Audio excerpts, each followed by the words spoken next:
سڵاوتان لەبێ و ئەم کاتتان باش لە شوێنەکەن لە کوردستان 24 و لە بەرنامی پاشیو لەگەڵتانین بۆ ئەم شەویش با چەند بابەتێکی نوێ لە بابەتی ئاینی و هەروەها تەندروستی بەڵام ئەم شەو باس لە تەندروستی دەرونیەکەین کە لە بابەتێکی تایبەتدا بەر لەوەی بچینە لای تەوەر و بابەتەکان و هەروەها میوانەکانمان دەچینە یەکێک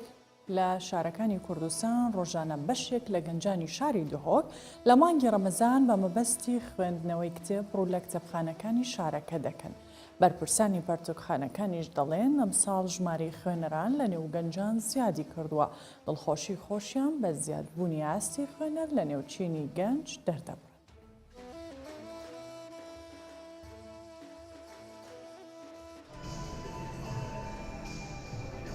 خواندنا پرتوکانها دنوا کمالگه همدا بویه کلتورک و پتریا گنجین پارێزگاها دووکێ ji bo xwandina pertûkan beref pertûkxaneyan diçin û di meha Remezanê de pertûkan dixwînin. Petir bu berfêrekirina meşkê miroviya rawşenbîriya te ve zêdetir e. Cişîna biçîne cihekê dî pertûkxana baştirîn ciha rastî.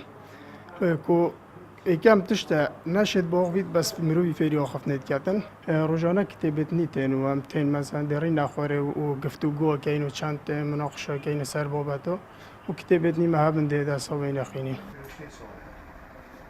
Xudan pertûkxaneyek dibêj di meha Remezanê de karê me gelek xweş bûye û ev ê wêyekê radgehînît ku li şûna genç berevcihên dî biçin bû bûrandina roj û şevên xwe yên meha Remezanê dihên û pertûkan dikirin û dixwînin û taybet pertûkên girêdayî ayînî ben.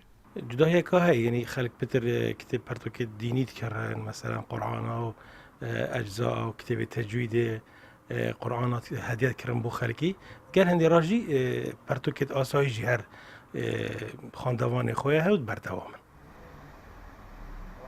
بدیتنا کسین شارازاد بواره نویسین و پرتوکان دا پرتوک ایگه جهر سرکین جیانه و کاچا و لشمروی پیتوی بخواره و گشه هیا و سامیشک مروی جی نبتنی دوی مهیدا بلگو همو دما پیتوی بخواندنه و پیش کفتنه هیا. بجنت تسیری کردن سر بوره ایک تو شول کی دی خلاتیا کی دیش خلاتی خوفیل بی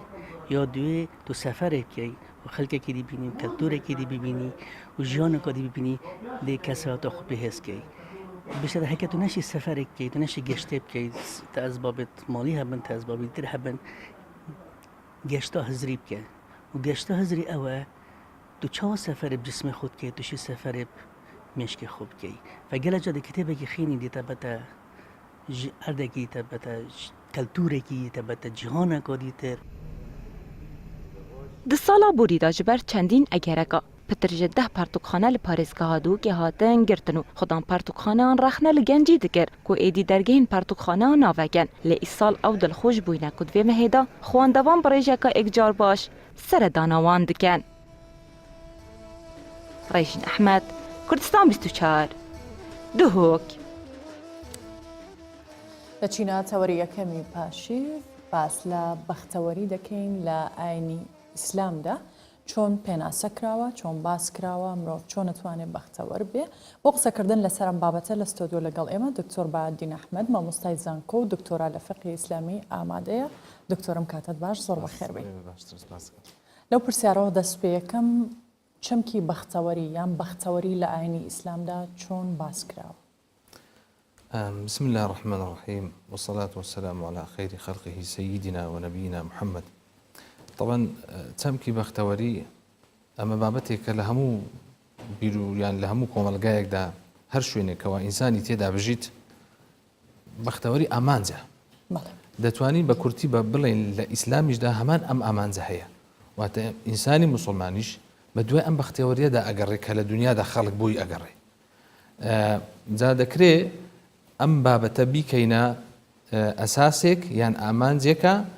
كرجل ريشي قال قولة لنا إسلام ده ناكري بوشي كوتاي بيبينين بل كدتوانين بلين همو أو مسلماناني كإيمانيا بخدا هنا إيمانيا ببيغمبر هنا صلى الله عليه وسلم هر كاتك لهر زمانه كبيغمبر كاتوا كخلق كإيماني بهنا أمانة همويان بدوي بختوري دا قراون الأساس ده چونك زانيو يعني رزقهر كرن زانيو يعني خوش گزارانية بو إنسان زالير أجر كموكد يعني قولي كينوا يكلا برجع أساسي كان باسكين همو بختوري كان لعيني بيروز إسلام کۆکراونەوە لە کار و کردەوەی باش. کار و کردەوەی باش دەبێتە مای بەدەستهێنانی ئەم چەمکە و ئەم ئامانجە کە پێویستە ئینسانی مسلمان هەوڵی بۆ بدات، هیچ گومانی تێدا نیە. باشە، زۆر جار بەختەوەریە بەسرێتەوە بە لایەنە مادیەکانی ژیانی مرۆڤیان، هەر کەسە لە لای خودی خۆیەوە بەپێی ئەو ژیانەی هەیەی بەختەوەری خۆی لە شتێک دابینێتەوە. ئایا بەختەوەری ڕاستەقینە لە چیدایە؟ خۆی ئەو بابەتانەی ئەو دنیای کە ئێمە تێدا دەژین هەمووی ڕێگایەکن بۆ بەختەوەری، بەڵام ئامانج نین، ڕێگایەکن بۆ بەختەوەری. ئەگەر کەسێک وا بیرکاتەوە کە بەختەوەری بریتە لە کۆکردنەوەی ماڵێکی زۆر، ئەمە هەڵەیە، چونکە ئەمە لەذەتێکە. ئەم لەذەتە لە کاتێکدا کە ئینسان بەدەستی گەیشت وردە وردە کاڵەبی تۆ ئەگەر هاتوو هەوڵدەی بۆ نمونە حەز لێ گەورەترین شەهادە بێنی لە دنیا، بەڵام کاتێک کە هەوڵتدا هەز دەکەی کە ئەوە بەختەوەری تۆ هەموو بەختەوەریەکانت بەدەست دێنی کاتێکە بەدەستی بێنی، کە هەوڵتدا و بەدەستت هێنا، پاش ئەوەی کە بەدەستت هێنا وردە وردە کاڵەبیتەوە، لەذەتەکە نامێنێ. شتێکی تر هەیە کە پێویستە بە دوای دابگەڕێ. جا لە ماڵیش هەروە، لە سەرۆت و سامان، لە دەسەڵات هەروە، لە هەموو شێوازەکان و کایەکانی دنیا ئینسان ئەگەر بیەوێ بەختەوەری لە ڕێگای ئەو مەلەذاتی خۆشیەکانی دنیا بڵێن بیکاتە ئامانج خۆشیەکان، ئەمە هەڵەیە، بەڵکو ئەمانە ڕێگایەک و وەسیلەیەکن. چکە نمونەی زۆربان هەیە. دەسەڵاتی فرعون یەکێک بووە کە خوای گەورە وەکو نمونە بۆ ئێمە دێنیتەوە. فرعون یەکێک بووە کە خوای گەورە لە قورئاندا باسە کاتن کە داوای ئەنا ڕەبوکم الئەعلا، دەیگۆ من خودای هەمووتانم. وای دەزانی بەختەوەری لەو دەسەڵاتەدا هەیە کە ئەو بڵێن بە مەزندەی خۆ بە بیری خۆی کاری بۆ دەکرد. لەلایەکی دیکەوە باس لە قارون دەکا کە ئەو هەموو سەروەت و سامانەی هەبوو، ئێستاش تەماعی لە خەڵکی فەقیر بوو، دەیویست خوێنەکەشیان بمژیتن. وای دەزانی بەختەوەری لەوەیدا هەیە، بەڵام کاتێک کە خوددا ئەمری کرد و مردنێ کات، خلاص کۆتایی بەو هەموو مەلەذاتانە دێن کە خەڵک کە ئەو کەسانە بەهەڵا وای لێ تێگەیشت بوون لە دنیا ئەمانە ئامانج و یان بەختەوەری بۆ ئینسان دێنن. بەڵکو بە پێچەوانەوە ئینسان پێویستە لە هەموو کاتێک ئەگەر بێوێ بەختەوەری بەدەست بێنێ لە ڕێگای ئەم جۆرە مەلەذات و خۆشیانەی دنیا دەتوانی بگاتە ئامانج، بگاتە ئەو بەختەوەریە، بەڵام بۆ مەبەستێک بەکاری بێنی. لە ڕووی ئیسلامەوە بابن لە ڕووی بابینە ناو فەلسەفەی ئیسلامی زیاتر قاڵ بینەوە، ئێمە ئەساسێکمان هەیە لە کار و کردەوەکەمان، لە هەڵس و کەوتمان، لە جوڵەمان. تەمەنەوە پەیامی پێغەمبەرە، پەیامی تێکڕای پێغەمبەرانیشە کەویش بریتێ بە ئیمانبوون. ئیمانبوونی ئێمە بە خودا دەبێتە ئامانجێک و سەرەداوێک بۆ ئەوەی بەختەوەری بەدەست بێنین. جا کاتێک لە دنیادا ماڵێکمان دێتە دەست، بەکەمی نازانین ماڵەکە، بەڵکو فرسەتێکە بۆ ئەوی تۆ بەکاری بێنی بتوانانی ئەم بەختەوەریە زیاترکەی، ئەم خۆشەویستیە زیاترکەی. جا حەزەکەم دوایە لە وشەی خۆشەویستی زیاتر قاڵبمەوە، چکە یەکێکە لە پایە هەرە سەرچیەکان بۆ بەدەستهێنانی بەختەوەری. لە ڕاستیدا ئەگەر بینە سەرپایە سەرچیەکانی بەختەوەری لە ئاینی پیرۆزی ئیسلام دەتوانم لە چەند خاڵێک کۆی بکەمەوە. یەکەمیان زانستە، یەکەمیان پێویستە ئینسان لە زانست لە ڕوانگەی بیر و هۆشێکی هۆشمەندانە و زانستەوە هەڵقۆڵێ. دەکرێت ئینسانێکە ئەگەر هات و زانستێکی وای پێنە بێ دەکرێت ئەویش بەختەوەر بێ، بەڵام بەقەدەر ئەو کەسەی نییە کە زانستی لایە. زاکەوابی پێویستە کاتێک کە خوای گەورە فەرمیتە پێغەمبەر صلی الله علیه وسلم و کە پەیامەکە بۆ ئێمەشە کە دەفەرمی فەعلەم ئەنەه لا إله إلا الله، واتە بە عیلم بە زانستەوە تۆ بزارەکەەوە لا إله إلا الله، نەک هەر وەکو کلتورێک یان وەکو شتێکەوە لە باب و باپیرانمان فێر بووینەوە بێ ئەوەی هیچ بن و بنج و بناوانێکی بزانی. ئەمە خاڵی زۆر گرنگە. خاڵی دووەمیان کە دەگەڕێتەوە سەر خودی ناخی ئینسان، ئەویشیان خۆشەویستیە، چونکە هەر کارێک کە تۆ ئێمە ناتوانین ئینکاری ئەوەی بکەین کە ماڵ لە دەرونی ئێمەدا خۆشەویست نییە، نەخێر خۆشەویستە. ناکرێ ئینکاری ئەوەی بکەین کەوا دەسەڵات، ناکرێ ئینکاری بکەین کە منداڵ زين للناس حب الشهوات من النساء والبنين والقناطير المقنطرة من الذهب والفضة والخيل المسومة والأنعام والحرث. أو خدا بمان الله أو شتانا رازان دراوتوا خوش كراوة لنا ودرون مادا، بلام أو خوشەویستیە مانای وانە تۆ نەتوانانی ئیسیثماری بکەی بۆ بەختەوەری حەقیقی. دەکرێت تۆ منداڵت هەیە بەڵام پەروەردەیکە، تۆ منداڵت خۆش دەوێت لە دنیا هەموو کەسێک زۆربەی عیلەکانیش و ئێستا لێک ترازاون لەبەرەوەی لەوانەیە خوای گەورە تا ئێستا منداڵی پێ نەبەخشی بن، بەڵام کاتێک کە ئەمەت بەدەستەگات کە کاتێک ئەم مەلەذە یان ئەو خۆشی دنیای و خوا ئەفەرمی ولا تەنسە نەصیبەکە منە دنیا کە بەدەستەگات تۆ بیکە ئامانجێک بۆ ئەوی بە بەختەوەری سەرچی بگەی، ئەویشیان ڕەزامەندی خوایە و خۆشەویستی خوایە. چونکە دڵی ئینسان ڕاستی یاخود ناخی ئینسان ئەمە زیاتر کۆ یەکەمەوە لە دڵ چکە عولەمایەکان وا ئەڵێن نامەوێت زۆڵم لە عولەمایەکان کەم بەڕاستی دوو کاری سەرەکی هەیە یەکەمیان زانست هەر کەسێک ئەگەر هات و زانست لە ناو دەرونیدا دڵیدا جێبەوە ئەو کەسە کەسێکی زۆر بەختەوەرە لە ڕێگەی ئەم زانستەوە ڕاست و چەوتەکان لێک جێئکاتەوە بەختەوەر بوو کەسێک ئەگەر هات و زانستی لەلا بوو کەسێکی فەقیریش بی دەتوانی چۆن بەخۆشتنی ژیان لە دنیادا هۆکارچیە دکتۆر کە هەندێک کەس بەختەوەری دنیا ئەبەستنەوە بەو پێویستیانیان بەو شتە مادیانەی لە دنیا هەیە بۆ نمونە ناوبانگە جوانیە منداڵە پارەیە خانووە دەسەڵاتە پلە و پایە بۆچی ئەبەسترێتەوە بەو شتانە پێویستە مەسارەکە ڕاست بکرێتەوە طبعا ئەوە جانبەشی پەروەردەییە یعنی ئەو بابەتانەی کە خەڵک وا لێ دێ کە خەڵک بڵێن ئامانجی سەرەکی پارەبی یان منداڵبی یان دەسەڵاتبی یان با بڵێن شەهادەیەک بی چونکە بەڕاستی ئێستا ئەو کێشەشمان هەیە زۆربەی ئەوانەی کە لە با بڵێن لە پۆلەکانی 12 ئەوانە دەربازە بن زۆر چالاکن و زیرەکن کاتێک کە دەگانە کولیەکانیش تا ڕادەیەک بەڵام دوایە کە شەهادەکەی هێنا دەبینی چالاکێکی وان نەما لە دەرونی ئەو ڕوحیەتەشی نەما کە کاتی خۆی دەتبینیت نەخێر بەڵکو ئەم ڕێگایە یاخود ئەم جۆرە زانستی کە بەدەستی تێناوە ئەمە تەنها وەسیلەیەکە جا پێویستە لە ڕووی پەروەردەیەوە ڕاست بکرێتەوە بە زانست واتە لە ڕووی زانستیەوە پێیان گۆترێکە ئەم بابەتە یاخود ئەم جۆرە بەدەستهێنانە ئەو جۆرە هەبوونەی تو ئەمە مانایوە نیە کۆتاییە نەخێر ئەمە سەرەتایەکە یان سەرەداوێک باشە دکتۆر منەمێ ئەو جیاوازی ڕوون بکەیتەوە باس لەواکەی کە مرۆڤ بە زانست بەختەوەرە بێ لە هەمان کاتیشداڵی ئەوانەی بۆ منە بڕوانامەیە کە هێنن دواتر سار دەبنەوە لەو بەختەوەری کە پێشتر هەیەن بۆ بە بڕوانامەکە جیاوازی ئەو دوو جۆرە زانستە چیان ئەو دوو جۆرە کەسە چییە ئەوەی کە باسم کرد زۆربەی هەرە زۆری من نامەوێت هامی کەس بکەم بەڕاستی بەڵام واقعەکە و من بخۆم لە ناویدا دەژیم کە کۆمەلگای خۆمە و کەس و کار و برادەر و دۆستی خۆ من هەموو مەبەستەکە زیاتر ئەوەیە کە شەهادەیەک بێتە دەست تۆ ماڵی خۆت دانا سیاری خۆت هەیە وەزیفەی خۆت بەدەستێنە خلاص کۆتایی هات بەڵام ئەومە لەذەتێکە و کۆتایی هات ئەو بەختەوەریەت پێ نابەخشی ئەوەی کە بێ منتەهایە چونکە ئینسان کە خوای گەورە ئینسانی خەڵق کردیە بە مەحدودی خەڵق نەکرایە تۆ ڕەهای بۆ ئەوەی بەختەوەریەکەی بدۆزیەوە تۆ ئەگەر خۆت بەستەوە بە شادەیەک یان بە ماڵێک یان بە منداڵ یان بە ئافرەتێکی جوان یان بە هەر شتێکی تر تۆ خۆت کچکە کردەوە لەو حاڵەتەدا جا پێویستە تۆ ئەمانە هەموو بەکاردێت بۆ ئەوەی چێ بۆی بگەوە حقیقەتی با بڵێن ئەو بەختەوەری ڕاستی کە ئیسلام بانگەشەی بۆەکە ئەویشیان بریتە لەوەی گەیشتن بە مەحەبەتی خوددایە ڕاستی چونکە کاتێک کە زانست و لایانی چاکە و خراپەکە لێجیا کردەوە طبعا لایەنە باشەکە بە مەزندەی ئەو کەسەی کە لایەنە باشەکەی دیاری کردیە خۆشی دەوێ بەخۆت نیە خۆشت دەوێ لەبەر چە ئینسان حەزەکە لە ماڵ و خێزانی هەبیتن لەبەرەوەی ماڵ و خێزان سەکینەیە ماڵ و خێزان دەبێتە مای ئەوەی کە تۆ خطوەیەکی گەورە لە دنیا بچێ پێش لەو دنیای کە تێیدا دەژی خێزانی خۆت پێویستە خۆش بووی ئەگە خۆش نوێ هەڵەیەک تەیە لە ڕووی زانستیەوە لە ڕووی معریفیەوە لە ڕووی ڕۆشنبیریەوە ماڵی دنیاش جاروبار ئینسان ڕزگارەکە لە زۆر کێشە ئەوەش خۆشەویستی چی لە دەرونی ئینسانیدا بەڵام هەموو شتێک نییە دەتوانی چارە بکرێ جالێروکان ئەوەی کە پێویستە بڵێم یەکو وەڵامێکی کورد بۆ پرسیارەکەی جەنابەت ئەوەیە پێویستە خەڵک وشیار بکرێتەوە بەوەی کەوە ئەو بابەتانەی خەڵک کە کردوتیە ئامانجێک یان کردوتیە پێوەرێک بۆ بەختەوەری کە لە ئەساسدا ئەمانە وەکو سولەمێکوان شتێکی ثانەوین نەک ئەساسین دەبێت ڕاست بکرێتەوە لە ڕووی معریفیەوە و لە ڕووی هۆشداری و ئامۆژگاریکردنەوە باشە مرۆڤ بۆچی بەردەوام بە دوای بەختەوەریەوەیە بۆچی بۆ نمونە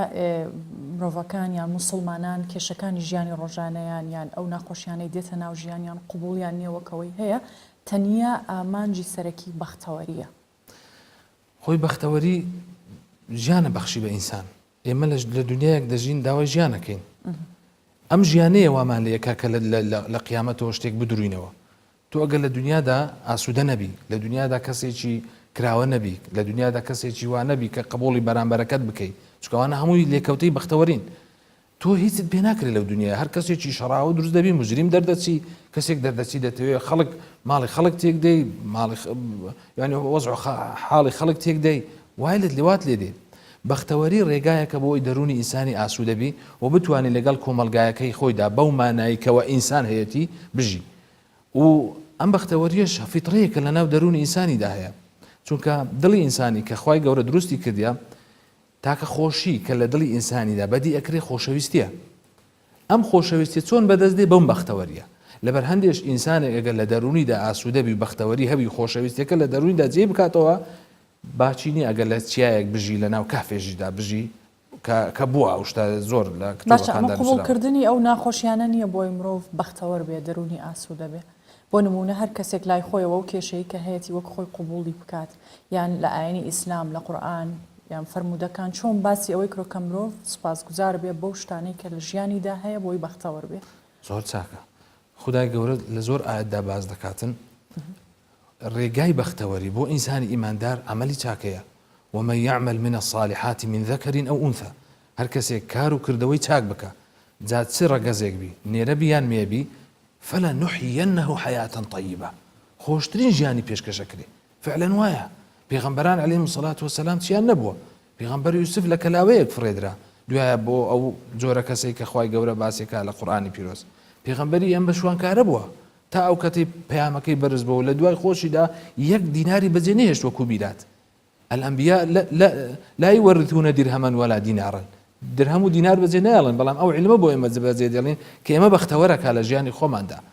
بە هەمان شێوە پێغەمبەرەکانی تر پێغەمبەر هەبووە لە شوێنی خۆی کەوتووە نەخۆشی گرتووە بە چەندان ساڵ هەر هەڵش نەستایتەوە بەڵام بەختەوەر بووە بۆ چونکە لەگەڵ خودای پەروەردگار کۆنتاکی هەبووە و ئەو عەبدایەتی خۆی نواندووە لەبەرەوە بەختەوەرە جا ئەو کێشانەی کە تووشی ئینسانە بن لە دنیادا ئەو کۆمەلگایەیە زیاتر وامان لە یەکە هەندێکش بگۆڕین وەکو با بڵێن لەلایەنی معرفی لەلایەنی زانست لێمانە گۆڕدرێ یان چاولێکەری طبعا ئەگەر بەختەوەر نەبووی تۆ کەسێکی لە دەرووندا نەخۆش دەبی یان حەسوود دەبی یان کەسێکی بە دوای خراپەی خەڵکدا دەگەڕی بە دوای عیب و عاردا دەگەڕی بە دوای قسە و قسەلۆکدا دەگەڕی بەڵام ئینسانی بەختەوەر ئەو شتانەی نییە ئەبەدەن بیر لەو کارانن بەڵکو هەوڵەدا ئەوەی بەرامبەرەکەی تا بکات ئەگەر هەڵی هەبی ئەگەر خراپەی هەبی جا جیرانتە کەس و کارتە لە هەموو کەس بە ڕەحمترە بی ئەو کەسێک کە بەختەوەرە ئەمە پێوەرێکە و قسەیەکە هی من نییە عولەمایەکانە جا لەبەرەوە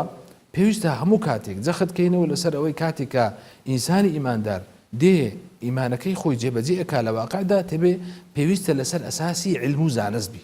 نەک کوێرەوەری نەک هەڕەمەچی یان چمان دیتووە لە باب و باپیرانمان ئێمە بیجێڕینەوە خۆ نە معنەیوانیە باب و باپیرانمان غەڵەتن نە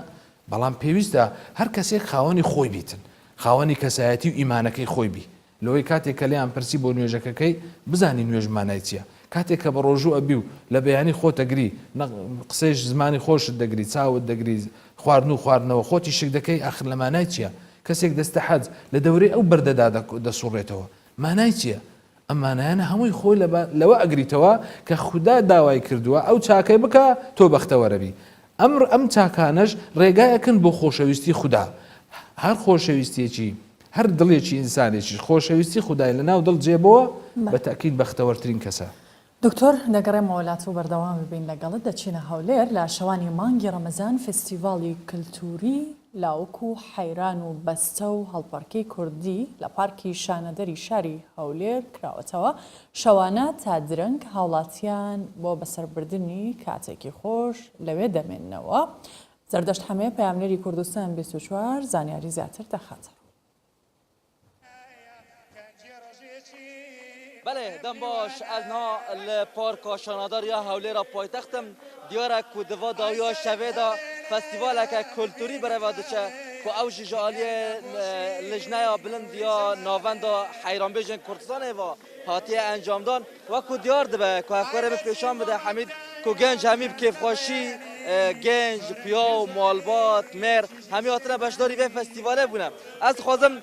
کره هنرمنده کی نافدار اوجی امیر حسن حیران و که هنرمنده کی ایوا چون ام چالاکی انجام دای ام فستیوالا و پامی ایوا لام شوا لام فستیوالا چیه؟ سرەتا جەژنی ڕەمەزانی پیرۆز لە ئێوەی خۆشەویست و کەناڵ 24 پیرۆز دەکەم یەکەمین فیستیڤاڵی کەرەمستانە یەکەمەوە ساڵ لە ڕووی ئەو ئەمن و ئارامێکە لە هەرێمی کوردستان لە پایتەختی کوردستان هەیە ئەنجامماندایە دەمانەوێت ڕەسەنایەتی کوردی بژێنینەوە ڕەسەنایەتی کوردی بن ئەو جیلێکە ئێستا پێڕادەگا پێیان بڵێن ئەوەی ڕەسەنایەتی کوردی ئەوەیە شێوازی یاری لەبەر هەندێک زۆربەی ئەو کەسانی لێ بەشدار بەژەلی کوردینە بەڵێ هەمووی بە ڕانگچۆغەر و جلوبەرجی کوردیا نیشانەی ڕسەنایەتی کوردی زیاد زیندی دەکەینەوە. وەکو من دیت برێز ئەمیر لێرە دیارە هەندێک عائلە ژاتنە پێکەوە دانیشتنە ئەو خێمە مەسەرەن دەتوانێت ئەو تشتێکی کولتوریە و چۆن بریار دەکو ئەو تشتا نو بکن نوژان بکن. خۆی ئەوە بیرۆکەی خەونێکی ئێمەیە وەکو حەیران بێژان وەکو ناوەندەی باڵای حەیران بێژان فۆلکلۆر و ڕسەنایەتی کوردی زیندی بکەینەوە. جاری یەکەم بە کەرەمستانی دەستمان پێکردیا وەخوای گەورە پشتیوانمان بی یەک بە یەک دەچینە دوێ هەتا هەموو توراث و ڕسەنایەتی کوردی زیاد زیندی دەکەینەوە. خۆشەویست زۆر سپاس. ئەزێ بێ لەمە هەفکارە من حەمید بەردەوام بێ ئەزێ دەرباسی هەندێک ماڵبات بم وەکو دیوارە کو هەندێک ماڵباتشی کولڤێرکێ ئامادەنە ئەزێ ژوان بپرسم گەلو کۆ ئەو چ دبێژن vê şevê çawa nirxînin şew baş êwa diyara li em şewî Remezan beşdarî em festîvala bûne em sal Remezan çûne çûn reî xwe heger bûme bilê sebaret em festîvala. لەخوای بەزیاد بێ و ساڵ ڕەمەزانێکی زۆر خۆشمان بەڕێ کرد ئینشاڵڵا خۆشتریشی بەڕێ دەکەین نازانم زۆر خۆشە و ساڵ ئێوە چ هەست دەکەن تایبەت ڕەمەزانە و کاتی پاشیوە و فەستیڤالە بەێ طبعاً دڵمان زۆر زۆر خۆشە خاستن بەو کولتورە کوردیەی شانازیش بەو کوردایەتێمانەوە دەکەین بەو دەستورە کوردێتێ دەکەین ئەگەر خوشکتو بۆمە بژی هەستێن تەدوان مانگی ڕەمەزاندا چاوەیە تایبەت لەوێ فستیڤالێ بەخێراتنی کاڵەکەتان دەکەم بەخێربین سەر چاو وەڵا زۆر زۆر خۆشە ڕەمەزانەکی ئەگەر بۆمە ببێژی ڕەمەزان چ جیاوازیەک لە ساڵی ڕابردوو هەیە وەڵاهی جیاوازەکەی خۆشە بەڕاستی ئەوسار سایە سەرەی سەرۆک بارزانانی خۆشە بەڕاستی ئارامی هەیە و ئازادی خۆشە ئەم بە شوشی تاکەچ هاوڵاتی هاتینە و فیستیڤالە کوردەواریە بەڕاستی خۆشە هاتین ئێرە جەوەکی بگۆڕین بەڕاستی بەخێر بێ سەر بەێ ئیدی ڕەوشە vê festîvalê vî rengiye ez ê dîsa derbasî nav vê dîlanê bim heger derfet hebe em ê derbas bin hevkarê min Hemîd berdewam be tiştê kulverkê bala me kişandî malbat aîle malbat bi jin û mêr û genc û kur û keç beşdarî va festîvala kelturî ya kurdewarî bûne bi stranên xwe heyranbêjên kurdewarî û şevên xwe Remezanê rojê vî rengî li hewlêra paytext birêvat bin bêguman ev jî cihê balkîşiyê taybet li hewlêra paytext ku festîvaleke kulturî û kurdewarî ye سپاس بۆ هاوکارمان زەردەشت هەمێ لە هەولێر لەگەڵمان بوو جارێکی ترە گەڕێمەوە لای دکتۆر بەهادین دکتۆر پرسیاری ئەو بکەم لە راپۆرتەکە بینیمان کە خەڵکێکی زۆر بۆ بەشداریکردن لەو چالاکیانە ئەچنە شوێنە گشتیەکان و ئەو فستیڤاڵە کولتوریەش کە بینیمان لە هەولێر بەڕێواچێ مەبەستی سەردانەکەش هەر بەختەوەری نییە بێگومان ئەمانە بە دوای بەختەوەریە گەڕێ ئینسان تەبیعەتی ئینسان وایە یعنی هەموو کەس بێزگەلەوەی کە ئێستا بینیمان لە هەر شوێنێک لە هەر وڵاتێک هەر کۆمەلگایەک هەر کلتورێک خەڵکێک لە هەر شوێنێک گەورە بووبی هەمویان بە دوای بەختەوەریدا گەڕێنجە هەر یەکە و بە شێوازی خۆی هەر کەسە و بە تەبیعەتی خۆی بە جلوبەرجی خۆی بە هەڵپەرچێ خۆی بەڵام ئەوانە خۆشی کاتین یعنی ناکرێ بیکێ ئەساسی دووەم جا ئێمە کاتێک کە باسی لە پێش ئێستا باسی عملی چاکەم کرد یعنی ئەو عملانە پێویستە موافقەی فەرمانی خودای بی چونکە ئەگە ئێمە مخالفەی فەرمانی خودامان مخالفەی فەرمانەکانی خودامان کرد ئەوە هەنجینێک کارەسات دروستەبی لە کاتێک ئێمە باسی خۆشیە کاتێکانەکەین لەو شتانەی کە مباحە کە دروستە تۆ بۆ تەیە بۆ بخوێنی بۆ شەهادەیەک دروستە بۆ تەیە هەوڵ دەی سەردانی دکتۆرکەی بۆ ئەگەر خی گەورە منداڵێک تا پێبەخشی دروستە مباحە ئەو بابەتەشتانە بەڵام کاتینە ئەو خۆشیانە کاتینە کە بەدەستت هات ئیدی وردە وەردە بەرەو کەمیدا دەڕوا هەتا کاتێک والدی لە زەتەکەی هەرامینی ئەمە هەرەوە نییە زۆر جار کەسێکەڵێ بۆ نمونە مناڵێکم ببێ ئیتر هەموو خۆشی دنیاهی منە ماڵێکی خۆم هەبێت زۆر دڵخۆشە بم بەڵام هەرەونەیە تا پێی ئەگەر هەر ئەوەندەیە جاکاتێک کە باسی تەبەنەوە بابەتی کە هات من هیچ حکمێکی لەسەر نادەین بەڵام بە عام دەیڵێن هەر کارێک کە دەبێتە مای بەختەوەری بۆ ئینسان ئەو لەو کارانەی کە خۆشی کاتین دەبی لە بابەتە مباحەکان بی یعنی دروست بی نەک ناشەرعی بی ئەگەر هات و باسی مباحەکان بکەین لەذەتەکەی وردە وردە خۆشیەکەی وردە وردە کەم دەکاتەوە کاتێکە بەدەست هات بەڵام خوا نەخواستە ئەگەر مخالەفە بی خوا نەخواستە کەسێک چوو دزی کرد ئەو دزیە بەرە پارەیەکی هاتە دەست لەزەتێکی لێدی بەڵام بزانە ئەو لەزەتە لەسەری دەبێتە نقبەت دەبێتە نەخۆشی دەرونی دەبێتە هزار و چەند کێشەی دێتە ڕێ لەوانەیە شخصەکە تعهد بکات لەسەر ئەو جۆر لەبەر ئەوەش لە مەحاکیمەکان سزایەکی سەختیان بۆ دانراوە ئەو کەسانی کەەوە ئەو جۆرە کارەکەن. جا لەبەر ئەوە لە کاتێکدا دەڵێن خۆش و زەرانی بەدەست دێ لە ڕێگای ئەو خۆشیە کاتیانە ئەگەر مباح بیتن ئەگەر دروست نەبیتن ئەوە هەر بابەتێکەوە ئێمە باسی لێوە ناکەین چونکە دروست نییە لە ڕووی لە جانبی معرفی نەخۆشی کۆمەڵایەتی هەموو دەردێکن لێکەوە بیتەوە. مەسلەی منداڵەکەش فعلەن وایە ئێستا دنیاەکە وایە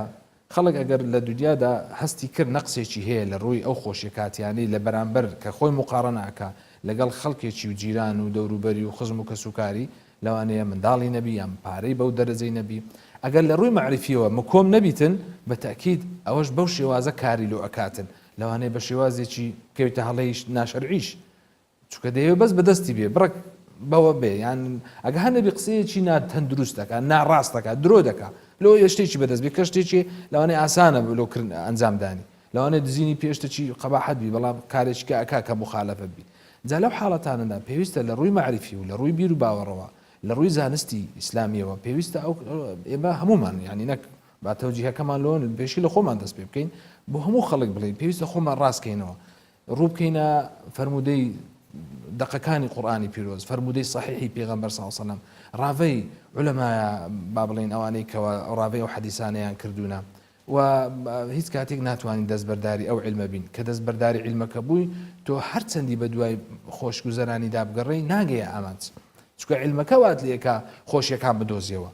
لە چ ڕوانگەیەکەوە هەر شتێکەوە عملی چاکە بوو دڵی ئینسانی وەکو شتێکی ئۆتۆماتیکی ئیستیجابە ئەکا بۆ خودای گەورە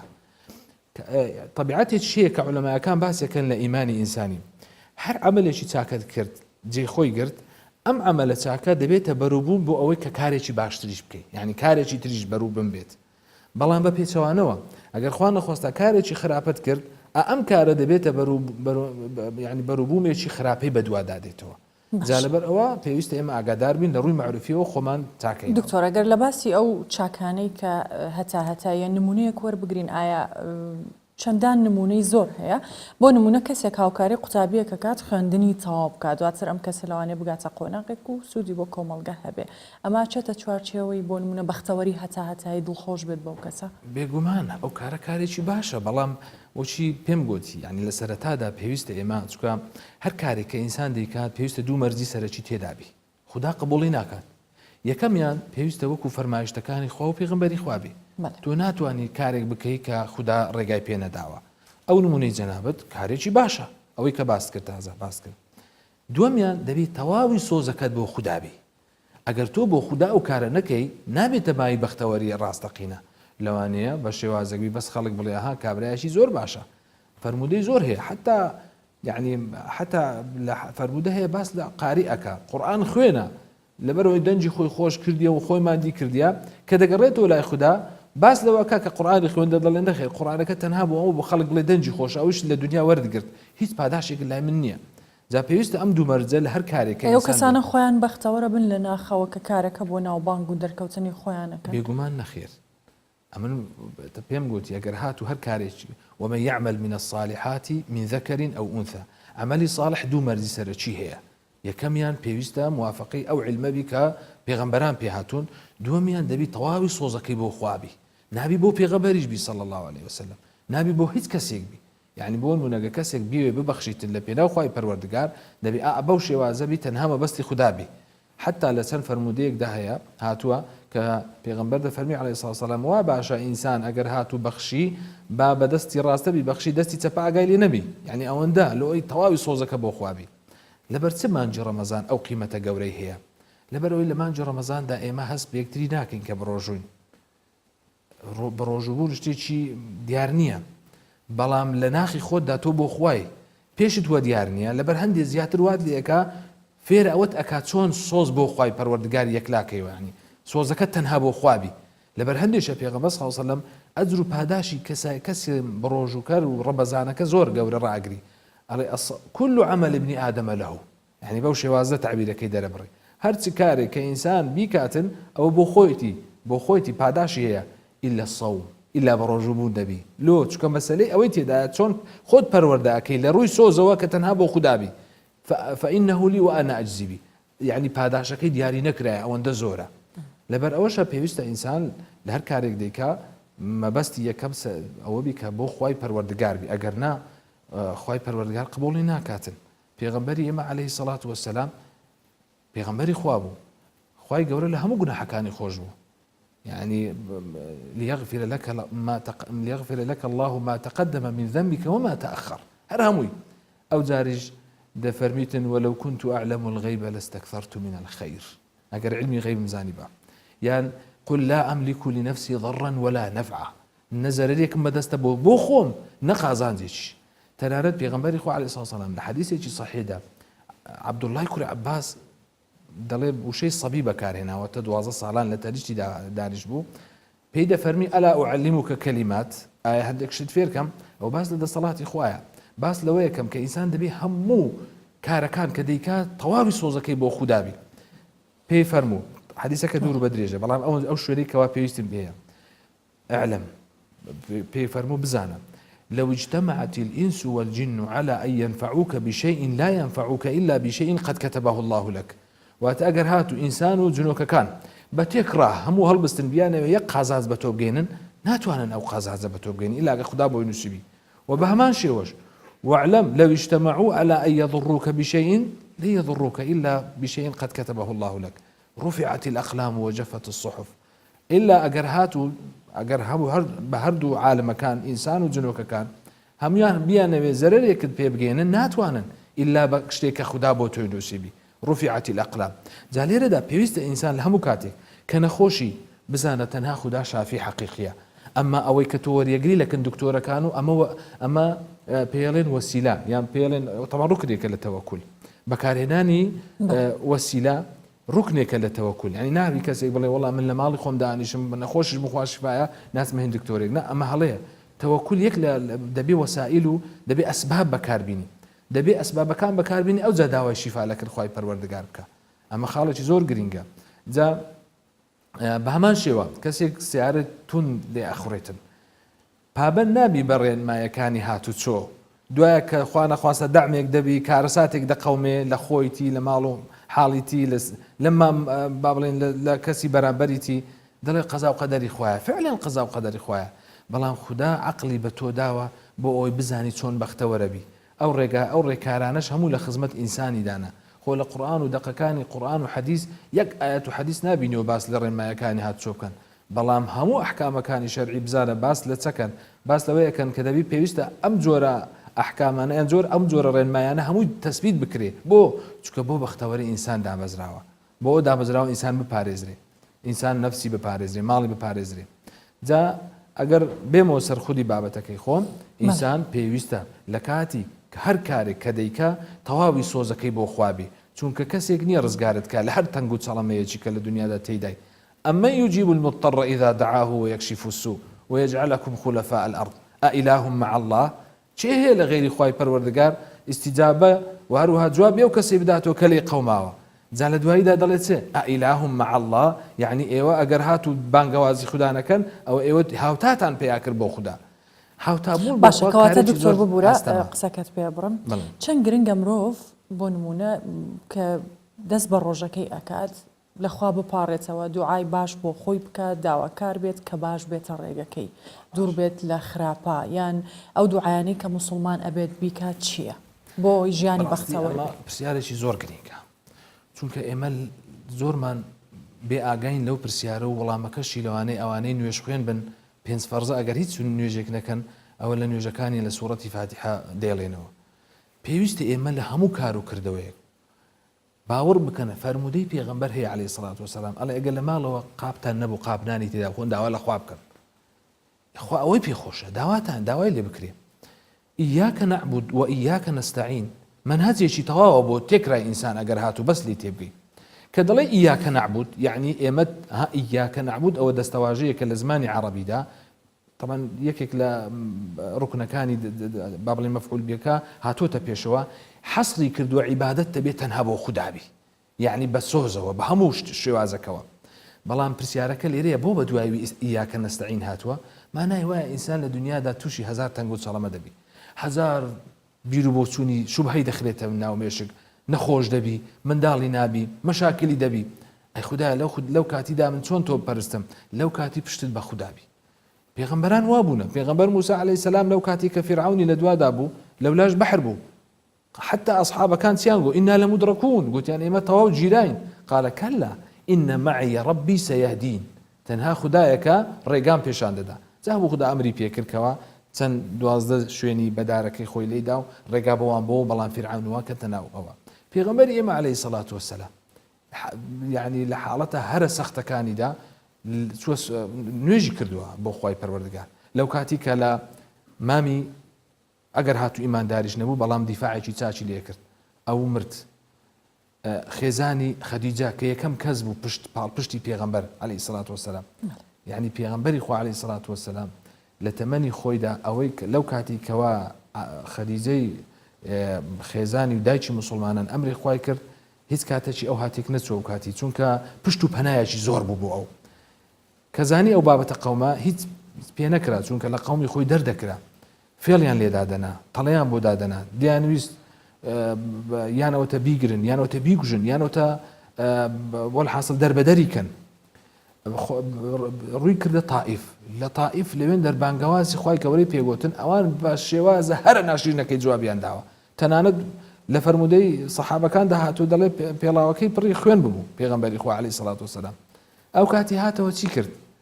حتى جبرائیل و حتى خوای پەروەردگار ئەمری پێکرد کە گوتی ئەگەر تۆ بتەوێتن من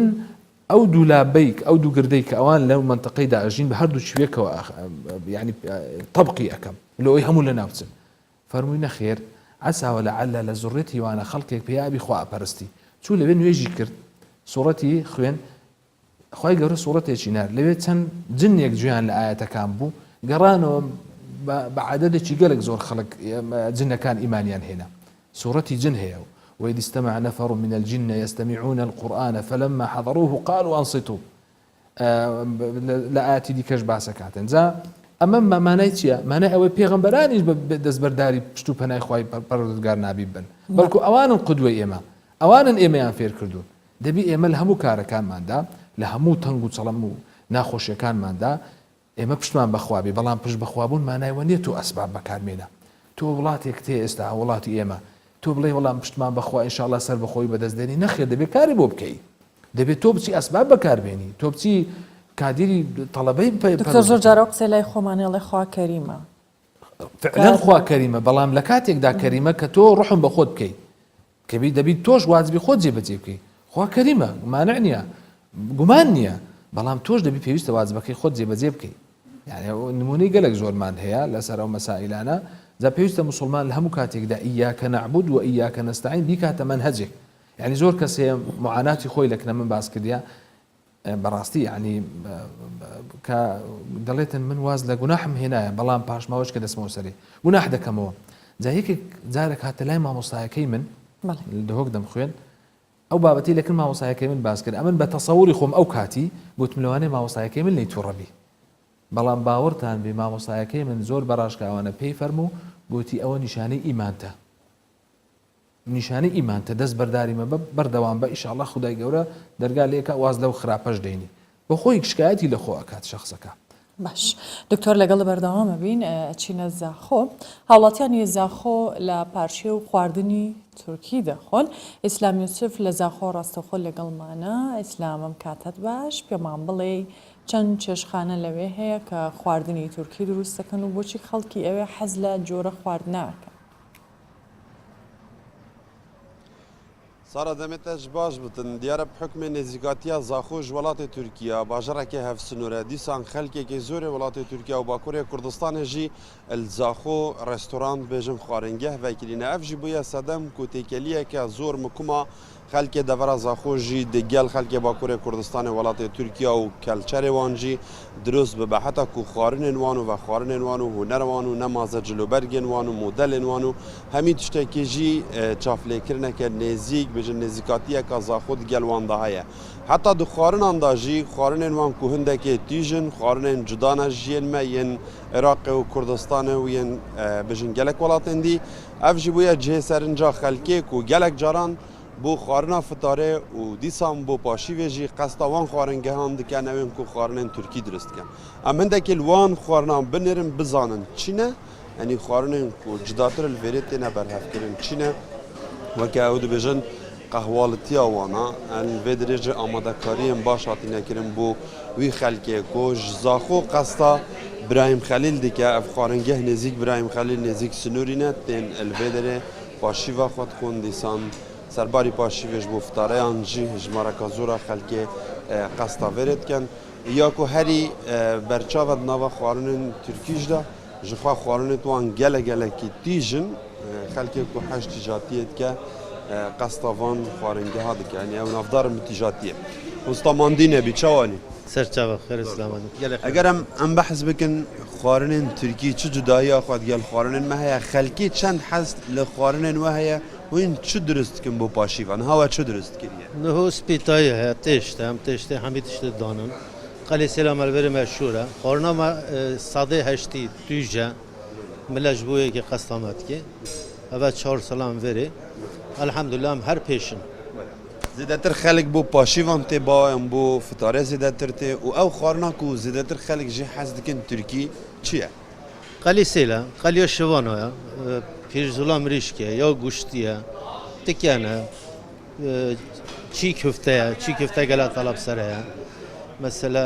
بیشن کله پاچه هم دی بیشن اصولا Adana دی چیکرن گله طلب سره her millet sebeti veri. اف خارنه هنچید کن الکی در ترکیه نافبانگی هیا الکی زیادتر دن چیکرن خارن اف گلک جل Adana شهر Adana ببره اف سیستان حمیه Adana خرک هم شوية دركاتن ري الحمد لله مسركت ماشي الفيري تقول 4 ساله ام الفيدرنا تكليا خلكي برا تشوا يعني چنده خوارنن تركي او جفير بوينا او داخواست كن يعني چه جداهي اوت قال خوارنگه دي هي تكون نه تركي خارنا ما خاصه خارنا ما نوك يا زاخ مثلا تجاتي هر هيا مثلا دم هم هاتي بده بلکه صدا سه تجاتي ندخورن بس نور صدا هشتي نوت طلب سر هيا المخا خلقي كي دارينا امخا خلقي سلوبينا سلوب بله زور سپاس با بله خوارنا كم الفيدري هاتيات شكرن از باورم بله از بزام هنجك شوفيرن از باورم باش چاوي باشی سپاس ممنون بررسی باش اگر بزام تشکی و هاتی بو چی خوارنه ترکی خوی چند حزات الخوارنه ترکی هيا والله من سليمان راتني خرج وليرينا خلقي اولير بله بله لبت يجيك زور من عزليه بله لسليماني وهاتون إيره بود چی شکتان لیره بو کوی بارمان هنا و زاخو بله بو پاشی هاتون تایی بله چنده وقت خلق سليماني هولير حستان لخواردنی ترکیه خواردنی ترکی چه خواردنی کت به خوشه والله عم خوارنا كان خوشه بله وزوري عزمان لكباب كي زور تيجا بله باش اي لهولير وسليماني و شويه دروس ناكل ليش بله الان هر ترکیه بله هر ترکیه زم بارکه یه بو کوی لکوی هاتونو بو کوی دچن تو چنده حزله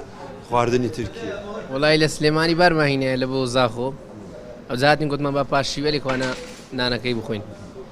اري والله او زعل او تكوشتي دخوين بما خوش بو زور سپاس عافیت تام ممنون ماندن بله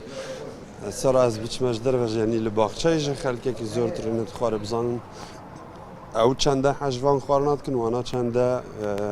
اف خوارم پی خوشم بله شان تو جلوری بزنن بوچی تا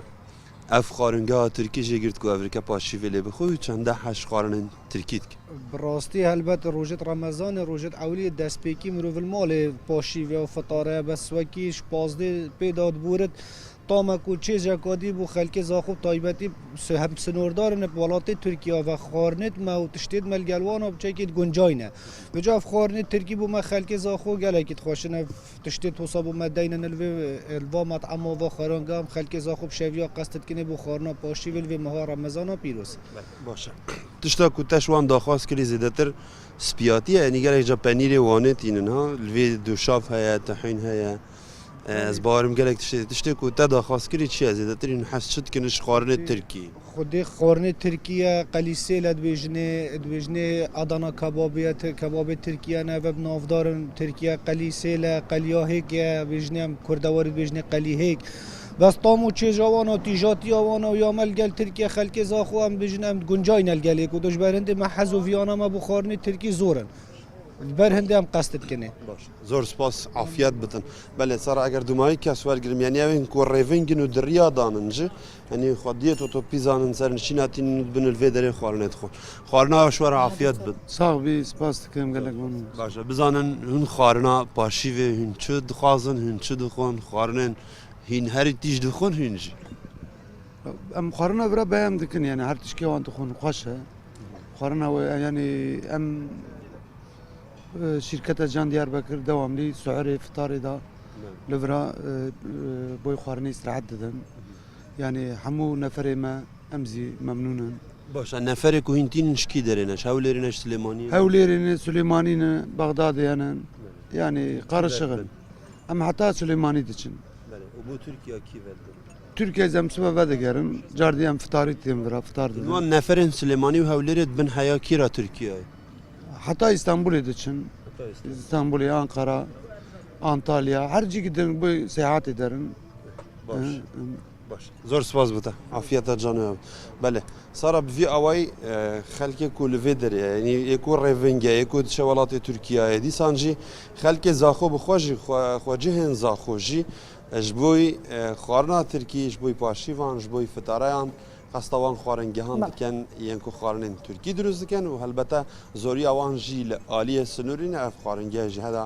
li derwaza Nêvdewletiya İbrahim Xelîl dike ve xelek ji nava bajarê 10 kîlometran dibire bۆ ku van curê xwarinan bixwe.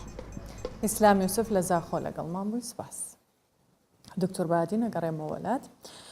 باس لەوە بکەم هەندێک لە مسلمانان هەندێک لە مرۆڤەکان لە دنیادا دڵیان بە هیچ خۆش نییە. هۆکاری ئەو بێزاریە بۆ هۆکاری نەبوونی بەختەوەری لەو کەسانە بۆ چیە گەڕێتەوە؟ طبعا هۆکارەکان زۆرە بەڵام ئەگەر کۆی کەینەوە هەر هەمووی ئەوە فراغێکی نەفسیان هەیە لە دەرونی خۆیاندا ناکامڵن طبعا گومان لەوەی دانیە ئینسان دوو لایەنی گرنگی هەیە لایەنێکی ڕوحیە لایەنێکی جەستەیە لایەن ڕوحیەکەی بەوەی پێویستە پەروەردە بکرێ بە لایەنی لە ڕووی زانستەوە پێویستە ئینسان خۆی کاملکایان چکە علمە بە ئینسان دەگەێنی بە کەنارەکان زانستە ئینسانەکان دەگەێنی مشکلەکە ئەوەیە لەوانەیە ئەو شخصە لە میانەی پەروەردەکردنی ژیانی خۆی جا لەسەر ئاستی چیە لەسەر مەسئولیەتی چیەیە ئەو دەگەڕێتەوە سەر باوکان با بڵێن دایک و باوک پێویستە یان هۆکارەکەی ئەوەیە لایەنی معریفەکەی لەوانەیە هەڵەیەکی هەبیت لە پەروەردەکەی لەبەر هەندێش زۆر شتی هەیە نازانی تەعاملیشی لەگە بکە نەک پێی خۆش نییە. باشە یەکێک لەو شتانە بۆ نمونە مانگی ڕەمەزانە زۆر جار لەناو خەڵگەوترێ مانگی بەختەوەری چۆن نتوانێت مانگە بکاتە دەرفەتێک بۆی ئاسوودە بێ بەختەوەر بێ هەمان وەڵامە لایەن تیناگا نازانی ڕەمەزان مانای چییە مەغزا و مەبەستی ڕەمەزان چییە ئەسڵا ڕەمەزان دەرفەتێکی زۆر گەورەیە ئینسان لایەنە ڕوحیەکەی خۆی پڕکاتەوە بەوەی کە عیلاقەکەی خۆی لەگەڵ خودای پەروەردگار نوێ بکاتەوە لەوەی هەر شتێکەوە لە غیری ڕەمەزان کردوویەتی خوانەخواستا گوناحێکە شتێکە بە دای شۆرێنی وازی لێبینی و یان کەسێکە عیبادەتێکی چاک کردووە لە غیر ڕەمەزان با ئێستا تونتریکە و شتی باشتر بکە چکە پێویستە ئینسان لە ڕەمەزان ناخی خۆی بدۆزیتەوە ئەو کەناڵە بدۆزیتەوە کە لە چ شوێنێک دەتوانێت لەگەڵ خوای پەروەردگارە ئیتصال بکات چکە ئیتصالی ئێمە لەگەڵ خوای پەروەردگار تەنها عیبادەتەکانە بەڵام وەکو باسم کرد دوو مەرجی سەرەکی هەیە پێویستە جێبەجێ بکرێ یەکەمیانەوەیە کە لەگەڵ فەرمودەکان دەقەکانی شریعەتی ئیسلام تێبکاتەوە دومیان تەواوی سۆزەکە باشە هەندێک پێی وایە ئاینی ئیسلام یان ئەرکە ئاینیەکان ئەرکێکی قورسە بۆیان یان ئاینی ئیسلام کۆت و بەندیانەکات بۆیە دڵیان بەوەش خۆش نییە گومان لەوەی دانیە ئەوەی کە ئەو ئەحکامانەی هەیە هەمووی تەکلیفاتە لەسەر ئینسانی هە لەبەر ئەوەشە خوای پەروەردگار ئینسان تاکو باڵغ نەبی هیچ حسابێکی تەکلیفی لەسەر نییە ئەمە ئەو بابەتانە تەکلیفین بەڵام ئەو تەکلیفانە وانییە بڵێ ئینسان ناتوانێت بیکات نەخێر هەموو کەسێک دەتوانی بەڕۆژوی ئەگەر ئەو کەسێکەوە ناتوانی خدای پەروەردگار جێ بۆ کردوتەوە فمن كان منكم مريضا أو على سفر فعدة من أيام أخر ئەو کەسێکەوە ناتوانی نوێژ بکە بە پێوە با بە دانیشتنەوە بیکە ئەو کەسێکەوە ناتوانی هەموو ئازارەکان لە شوێنێکی کەوا لە ئاینی پیرۆزی ئیسلامدا گۆشتی بەراز حرامە لە شوێنێکی خەریکە مردن دێتە بەرباس دەمری دەتوانی بە قەدەر ئەمە بخۆی هەموو ئاسانکاریە کراوە لە دینی ئیسلامدا بەڵام ناکرێ بڵین ئەو عیبادەتانە هەیە کۆتوبەنیە یاخود تەکلیفنیە تەکلیفە بەڵام هەموو کەسێک دەتوانی بیکە جا لێرە ئەو خاڵەکەیە ئەم مادووبوونەی کە تۆ دەیکەی هەمووی دەبێتە خۆشی و بەختەوەری لە ژیانت چونکە وەکو بڵێ نوع غیذاءەکە و نوع خواردەمەنیەکە بوو ئەو مەحەبەتەی کە لە دڵی ئینسانی پێویستە بیداتی بۆ ئەوەی لەگە خوای پەروەردگارەوە مکۆن بیت و خۆشەویستیەکە زیاتر بی چێ هەیە لە دنیادا بەبێ ماندووبوون هیچ شتێک بەدەست بێنی نییە ئەم پەرداغە لێرە هەڵگرە دای بنیە کاتت دەڕوە و ماندووبوونێکیشی دەڕوە بەبێ ماندووبوون هیچ شتێک ناکرێتن. بەڵێ دکتۆر بەهادی نەحمەد مامۆستای زانکۆ دکتۆرا لە فقی ئیسلامی سوپاس بۆ ئامادەبوون دەستخۆش بۆ ڕێنماییەکان. دەچینە بەیروتی پایتەختی لوبنان کافەیەک کراوەتەوە و سەرجەم کارمەندەکانی خاوەن پێداویستی تایبەتن. خاوەنی پرۆژەکە پزیشکێکی چارەسەری سروشتیە بیرۆکەکەی لەلایەن خەڵکەوە پێشوازی لێ دەکرێت و بازاڕێکی باشی هەیە.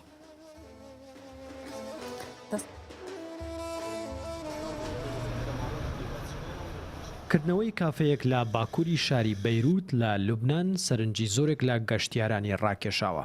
خۆشترین قاوە و بەتامترین کێک لە مێنیۆی کافەی ئاگۆنیستدان. بەڵام خەڵکی زیاتر بە بەخێرهێنانی گەرم و گوڕی ستافەی کافێکە سەرسامن. چونکە ستافی کافێکە کە ژماریان 12 کەسە خاوەن پێداویستی تایبەتن. کافێکەش بە گوێرەی توانای ستافەکە دیزاین کراوە و هەمویان بە ئاسوودەیی کاری خۆیان دەکەن. لە جیاتی ژمارە بۆ مێزەکاندا بنرێت بە ڕەنگ جیاکراونەتەوە. خاوەنی پرۆژەکەش کە پزیشکێکی چارەسەری سروشتیە دەڵێ خاوەن پێداویستی تایبەتەکان تەنها پێویستیان بە چارەسەر نییە بەڵکو پێویستە لەلایەن کۆمەڵگەشەوە پشتگوێ نەخرێن. دەزانم زۆرێک لەو کوڕووکچانەی کارمان لەگەڵ دەکەن کێشەی تەندروستیان هەیە و خاوەن پێداویستی تایبەتن بەڵام پێویستە لەلایەن کۆمەلگاوە دەرفەتیان پێ بدرێت. ئەمانیش پێیان خۆشە لەگەڵ کۆمەلگا پەیوەندی دروست بکەن و تێکەڵ بن لەگەڵ خەڵکی. زۆر بە باشی کاری خۆیان دەکەن و ڕێز لە هەموو کەسێک دەگرن. خەڵکی زۆر سەردانمان دەکات چونکە دەزانن چه ئامانجێک لە پشت پرۆژەکەوەیە. کاری ئەم ستافە وەک هەر ستافێکی دیکەیە لە کافێ و ڕێستۆرانتێکی ئاسایی. قاوە دروست دەکەن، ساڵات و ساندویچ ئامادە دەکەن، پێشکەشی کڕیارەکانیان دەکەن. خەڵکیش وەک هاوکاریەک بۆ خاوەن پێداویستە تایبەتەکان و برەودان بە پرۆژەکە سەردانی دەکەن.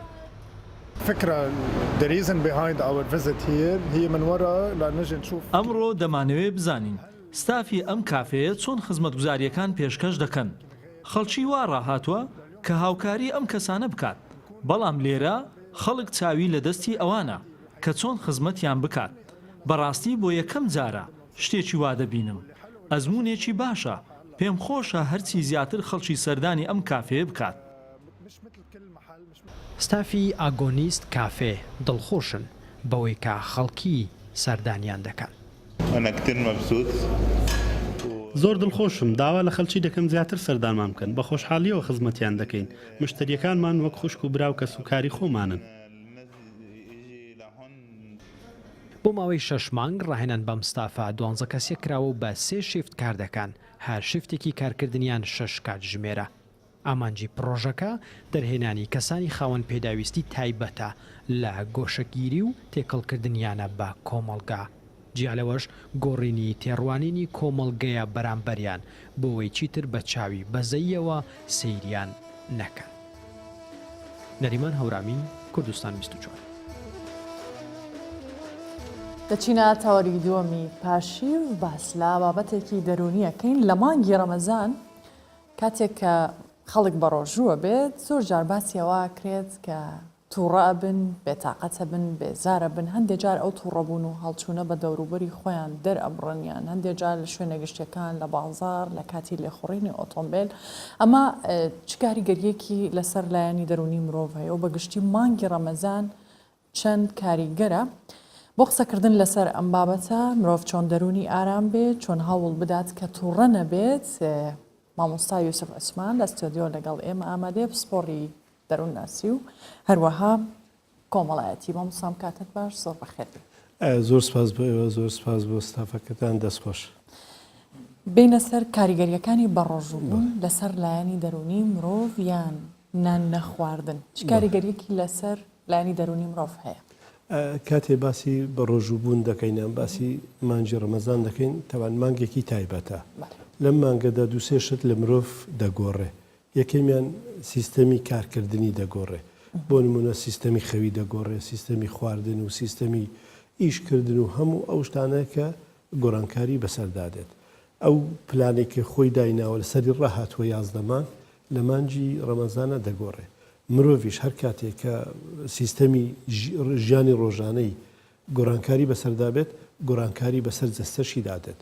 گۆڕانکاری بەسەر جەستە گۆڕانکاری بەسەر هۆرمۆناتەکان دادێت بۆ نمونەیەک و سیفەتانێک کە گۆڕانکاری بەسەردادێ لە ڕووی سایکۆلۆجیەوە یەکەمیان گۆڕانکاری هۆرمۆناتەکانە ئەو هۆرمۆناتەوە دەکا هاوسەنگی نەمێنێ کە هاوسەنگی نامێنێ تاوەکو ڕادێت ئێمە پێڵێن تاوەکو تەکەیف دەکا تاوەکو لەگەڵی دەگونجێت ماوەیەکی دەوێت بۆیە زۆر جار هەیە مرۆڤەکان هەندێک جار هەیە خەسڵەتی تایبەتیان هەیە بۆ نمونە تۆڕائەبێ بێتە حەمولە بێت زۆر جار هەیە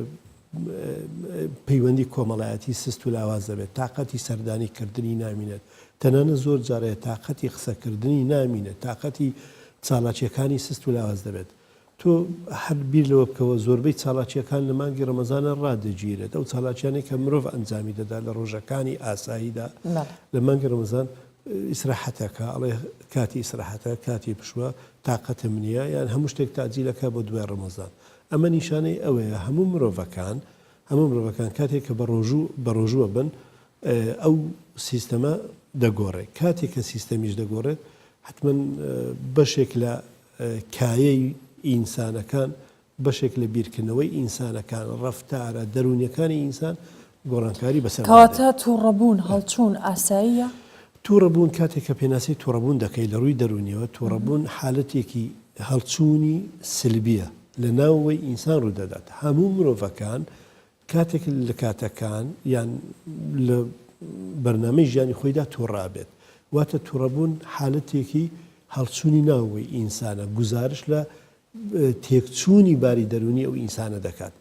مرۆڤ چ کاتێک تووڕە دەبێت کاتێک کە تووڕە دەبێت کاتێک کە هاوسەنگی تێک دەچێت کاتێک کە بەرنامەی ژیانی دەگۆڕێت کاتێک کە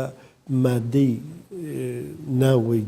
جەستەی ئینسان مادەی کانزایەکانە پرۆتیناتە چەورێ ڤیتامیناتە لە لەش کەم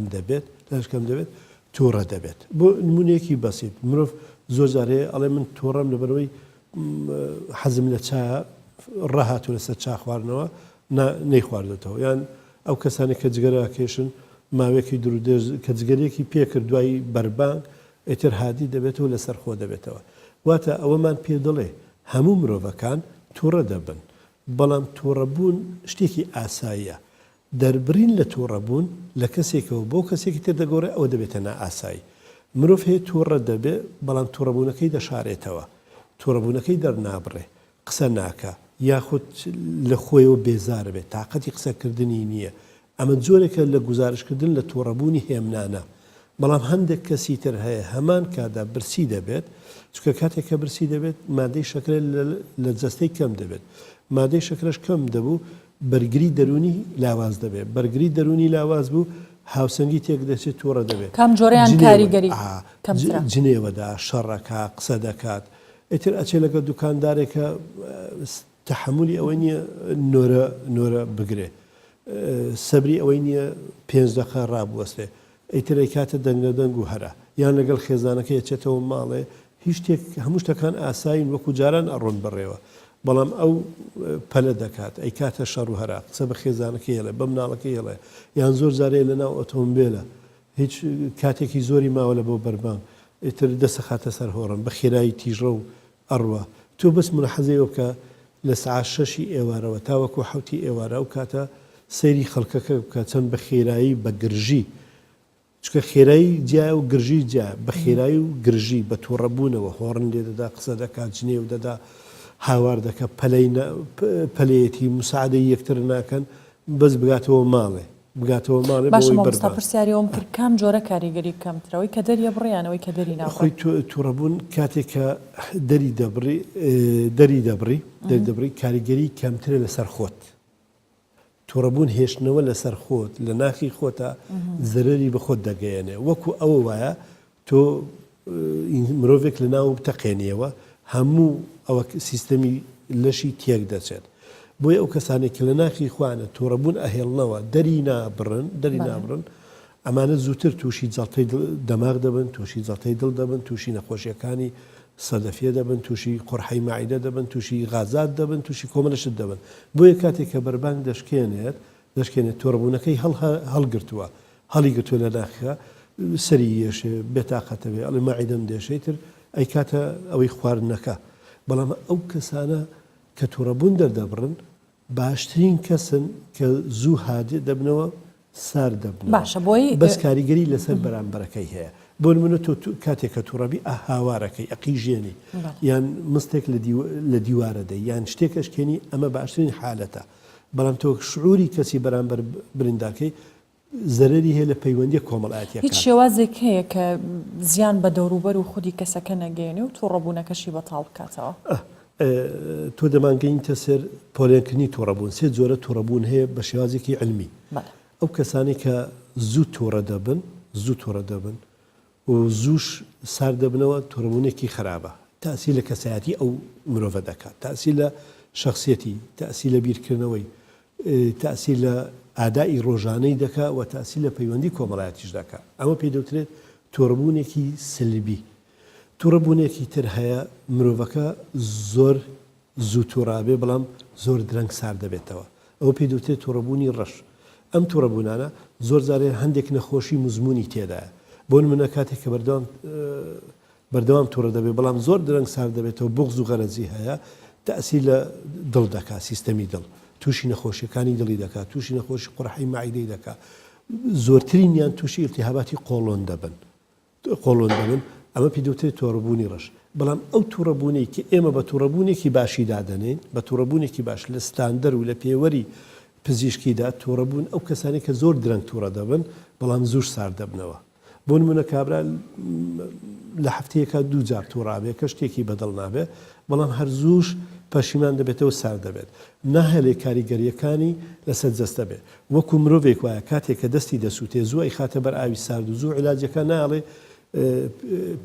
گۆشتی یا پێستی ژێرەوەی بسووتێ بەڵام ئەو کەسێک کە دەستی خاتە ناو ئاگر و نایکوژێنێتەوە هەموو پەنجەکەی دەسووتێ ئەمە تووڕەبوونێکی ڕەشە کورد بەعام میلەتێکی تووڕەیە بۆ نمونە ئێستا پۆلێنێک کراوە ئەو میلەتانەی کە تووڕەترین میلەتن ملەتی عێراق بە دووەم میلەت لە هەموو دنیا هەژمار کراوە کە زۆر تووڕە دەبن تووڕەبوونیان درێژە ئێمە دەگرێتەوە هەمووی دەگرێتەوە کە تووڕە بووین ئێمە هەتا سیمای شکلمان ڕاوەستانمان هەتا قسەکردنمان لەگەر کەسی بەرامبەر هۆکار چییە تووڕەبوونی تێدایە هەندێک کەسەڵێن بۆ پەروەردەی خێزانی دەگەڕێتەوە هەندێک کەسەڵێن بۆ کڕۆمۆسۆمات و جینات دەگەڕێتەوە هەندێک کەس دەڕێن بۆ ئەو شێوازە خواردنە سەقەتەی کە هەمانە دەگەڕێتەوە چکە خواردنیش کاریگەریەکی زۆری هەیە بۆ نمونە مرۆڤێک لە پارشێوە سعات 3:30 نان ناخواتە وەکو 7:30 دائنیشێ هەرچی مەشروباتی غازی هەیە دەیخوات تورشیات دەخوات شتی تیژ و سوور دەخوات ئەمە کاریگەری هەیە لەسەر ماعیدە و لەسەر قۆڵۆنی کاتێک کە تاسی لە قۆڵۆنەکەی دەکات تاسی لە ماعیدە دوازەگرێ و غازاتی دەکات دەبێتەوە هۆی تووڕەبوون بەڵام ئەو کەسانێک کە خواردنێکی خەفیف دەخۆن ئەو خواردانە دەخۆن کە ماعیدەیان دەتوانێت هەزم کات کەمتر تووڕە دەبن ئەمە یەکێکە لە خاڵەکانە شێوازی خواردن دوو ئوسلوبەکە خواردن هەیە خواردن زۆر بە پەلەپەل دەخوا زۆر بە عەجەلە دەخوا زۆر بە پەلەپەل دەخوا زۆر ئاویتیەکە لە ناو ماعیدە توانای هەزمکردنی نامینێت ئەمەش دەبێتە هۆی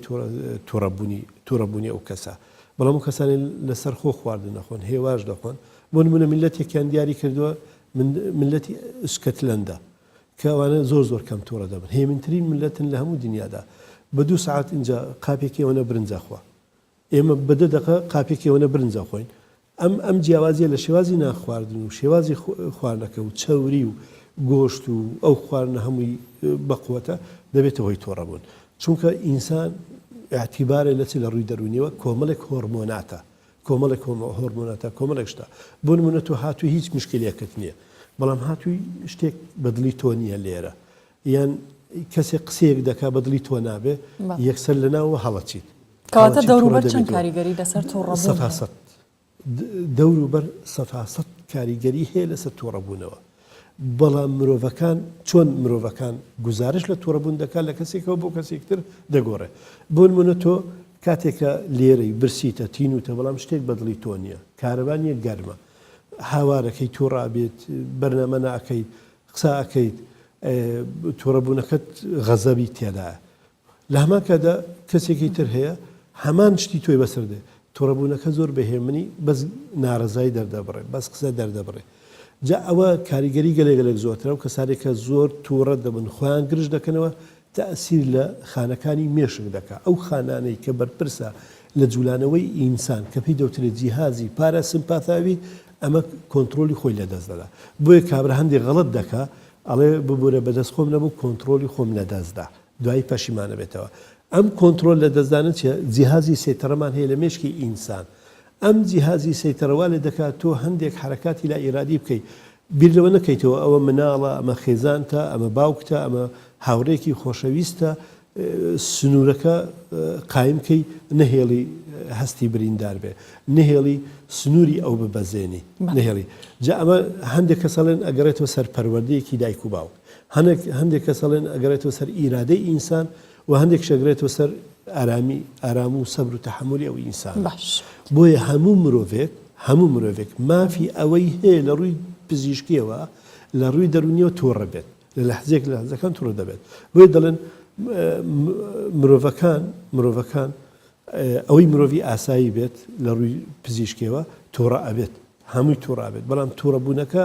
هەیە لەو سێ پۆلێنەی کە باسمان کرد، لە پۆلێنە خەفیفەکەیە کە زۆر درەنگ تووڕە دەبێت بەڵام زووش سار دەبێت و هیچی لە بەدڵ نامینن. هەشە ئامادەیە لەسەر شتێکی بەسیت تووڕە ئەبێت دوو ما قسە لەگەڵ نەکات. ئەمانە تەئسیر لە جەستەی خۆیانەکە، تەئسیر لە خانەکانی مێشکەکە، تەئسیری لە دڵ دەکات. ئەڵێ دڵ ئەگەر لێک چرکێکە دەجار بجوو لە ماسوولکەکان کاتێکە ئینسانە تووڕە دەبێت ئەو دەجارە بێتە 100 جار 100 جار ئەو ماسوولکەی دەجوولێ و ئەو دڵە هیلاک و ماندوو دەبێت. دایمەن ئەو کەسانی کە تووڕە دەبن دڵیان زۆر بە خێرا لێ دەدا، ماسوولکان زۆر هیلاک و ماندوو دەبن. ڕەنگە تاسیری لێ نەکە بەڵام تووڕە بوون دوای تووڕە بوون دڵ هیلاکە بێ، مێشک تووشی لە بیرچوونەوە دەبێت. ئێستا دراسەیەک هەیە ئەڵێ ئەوانەی تووشی زەهایمەر دەبن لە کاتی گەنجێتیدا زۆر تووڕە بوونەوە. یعنی کوردیەکەی خۆمان ئەڵێ لەگە سێبەری خۆی بەشاردێ وانە لە هەموو شتێکات تووڕێ. ئەمان دایمەن تووشی نەخۆشی زەهایمەر دەبن، تووشی ژانەسەری بەردەوام دەبن، تووشی ئەوە دەبن شتیان بەبیر نایەتەوە، خۆشی لە ژیانی خوانە ناکەن، یعنی بە شێوازێک لە شێوازەکان بەختەوەرە نابێت. بۆیە تووڕەبوون بە هەموو شێوازەکانەوە خراپە، بە هەموو شێوازەکان تاسی لە ئینسان دەکات، بەڵام شێوازی دەربڕینەکەی لە کەسێکەوە بۆ کەسێکتر دەگۆڕێت. کەسێک کە تووڕە ئەبێت ئەچێت دەستمێژە شووە، تووڕە بێت ئەچێ خۆیە شووە لە حەمام، ئەچێ ئاوێکی سار دەخواتەوە، هیچ قسە ناکەبێ ئەوەی کەسی بەرامبەر تووڕەکە. بەڵام هەیە تووڕە بێت کورد گوتنی دۆ شاو تێکەڵەکە، ئەیتر نازانێ ئەمە خێزانە، ئەمە منداڵە، ئەمە دایکێتی، ئەمە کەسێکی ڕیشسپی ئەوەیە لێی تووڕە بێ. زۆر زاری وە هەبووە ئەوە چێتە مزگەوت شوێنی پاکبوونەوە و شوێنی هێمنیە، لە مزگەوتەکە تووڕە بێت لێکتر بە شەڕ دێن. یان دەبینی لەسەر نۆرە گرتن لەسەر شوێنێکە ئەوە فڕنینانە یان دوکانداریان شتێکی ترەوە بە دوو قسە لەگە کابراایەکە تووڕا بێتە دەمەقاڵی هەرزوش دوای پەشیمانە بێتەوە لە من غەڵەتم. واتە سروشتی ئینسان یەک ئەوەیە کە منتیقەی ئێمە سروشتی ئێمە سروشتێکی ڕقە. باش مامۆستا یوسف بەر لەوەی قسەکانە تەواو بکەی ببوورە ئەچینە باسی خواردنت کرد، خواردن کاریگەری هەیە، یەکێک لەو خواردنە قورسانەی کە زۆر ئەخورێ سەر و پێ، باسی کەسی ئارامیشە کرد، هاوکارمان ئارام لە سلێمانی لەگەڵ بەشێک لە وڵاتیانی سلێمانی بە کاتی پارشە و بۆ خواردنی سەر و پێ ڕوو لە چێشخانەکانی تایبەت بە ئامادەکردنی دەکەن. ئارام بەختیار لە سلێمانی زانیاری زیاتر دەخاتەوە. بەڵێ سڵاوتان لەبێتم کاتتان باش. لە سلێمانی یەکێک لەو خواردنە باوانی کە بە درێژایی ساڵ و مانگ و ڕۆژ دەخورێت سەروپێیە، یعنی ئێستا هەرچەندە ڕەمەزانە بەڵام هاوڵاتیانی شاری سلێمانی بۆ پارشێوانیش هەر ڕوو لە سەروپێخانەکان دەکەن سەروپێ دەخۆن یەکێکە لەو خواردنانەی هەرچەندە ئەنی لەسەر گەدە قورسیشە بەڵام بەو هۆیەوە کە بەشێکی زۆر لە هاوڵاتیان حەزیان لە سەروپێ دەخۆن. ئێستا من لە یەکێکم لە سەروپێخانەکانی شاری سلێمانی کە ئێستا نزیکی پارشیەوە ئەو سەروپێخانەیە هەر هەیە ئەوان بە بەردەوامی خەریکی سەروپێکردنن. من دەمەوێت لەگەڵ وەستانووری قسە بکەم کە چەند ساڵێکە ئەم کارە دەکات. وەستانووری سلااوتان لێبێت لە ڕەمەزانان بە تایبەتی هاوڵاتیان تا چەند ینی حەزیان بۆ خواردنی سەروپێ هەیە؟ بەڵێ بەخێر بێنیاخوا وەڵی بە تێگرایی ئەگەر ئیش هەبێ هەموو کەس حەزی لێتی نێسەری پێشتێ نییە کەس حەزی لێ نەبێ خۆی مەجای هەبێ و توانای هەبێت هەموو کاتێ خورێت.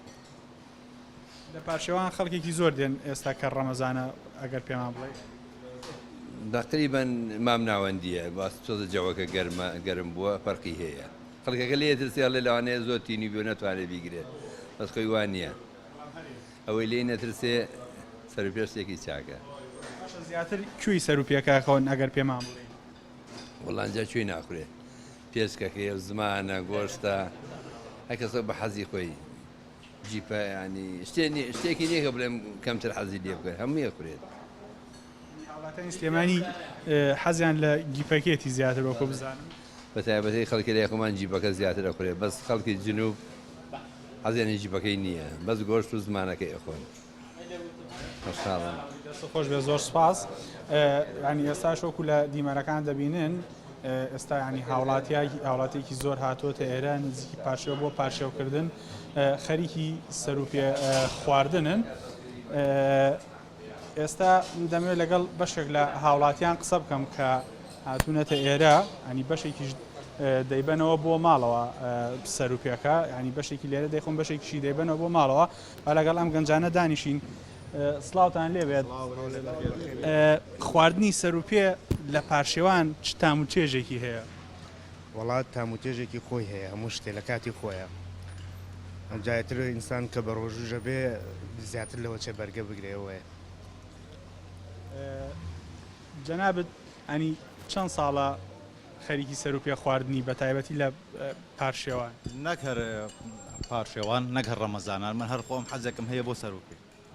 سەروپێکێکە لە خواردنە زۆر خۆشەکان زۆر بەلەزەتەکان لەوانەیە جمهورێکی زۆری نەبێ خەڵکی زۆر بەکردنەی خوارد بەڵام یەکێکە لە خواردنە زۆر خۆشە کوردەواریەکان. حەز لە کوێی سەروپێکێتی خەڵکی سلێمانیەوەی ئەزانێ حەزی لە گیپەکەیەتی؟ نە من بە عەکسەوە من بە برنجی سپی شۆی خۆم لەبەر حەزم لە هینەکەی نییە بەس ئێسک و پروسکەکەی لەگە برنجی سپیە. ئەم ڕەمەزانە چەندەم جارتە دەی سەروپێ خۆی؟ یەکەم شەومە هەر عادەتەن کەکەوینە نزیکە بینەوە لە 15 ئێتر دەستەکەین بە سەروپێ خواردن. دەستان خۆش بێ نۆشتان بێت. بەڵێ ینی ئەوە بەشێک لە هاوڵاتیان و باسییان لەوە دەکرد کە خواردنی سەروپێ ینی هێندە حەزیان لە خواردنی سەروپەیە ئەنی ڕەمەزان بێ پارشێو بێ هەر ڕۆژێکی دیکە بێ ئاتەن سەروپێ لە شای سلێمانی لە وەرزی سەرمادا دەخورێت بەڵام هەندێکی ینی هێندە حەزی لە سەروپەیە هەموو کاتێک ینی ئەو دێنە ئەو سەروپێخانەکان و ئەو خواردنە کوردەواریە تاقی دەکەنەوە و دەیخۆن. ئارام بەختیار لە سلێمانی لەگەڵمان بووی سپاس بۆ زانیاریەکانت هیوادارین ئارام بێت زۆر جارۆ قسەی لای خۆمانەڵی ناوی ئارامە ئارام نییە ناوەکان بە عکسی کەسایەتی خۆیەتی بەڵام هیوادارین ئارام هەر ئارام بێت. مامۆستا پرسیاری ئەوە بکەم بینیمان خەڵکەکە سەروپێ لە پارشێو خواردن هیچ کاریگەریەکی لەسەر تووڕەبوون هەیە بۆ نمونە وەکو ئاماژەشە بۆ کرد هەندێک جۆری خواردنی کاریگەریەکەی چییە؟ دکتۆرەکان پێمانەڕێن بڵێ خواردن تاسیری هەیە لەسەر حالەتی هەڵچوون و تووڕەبوون و تێکچوونی سیستەمی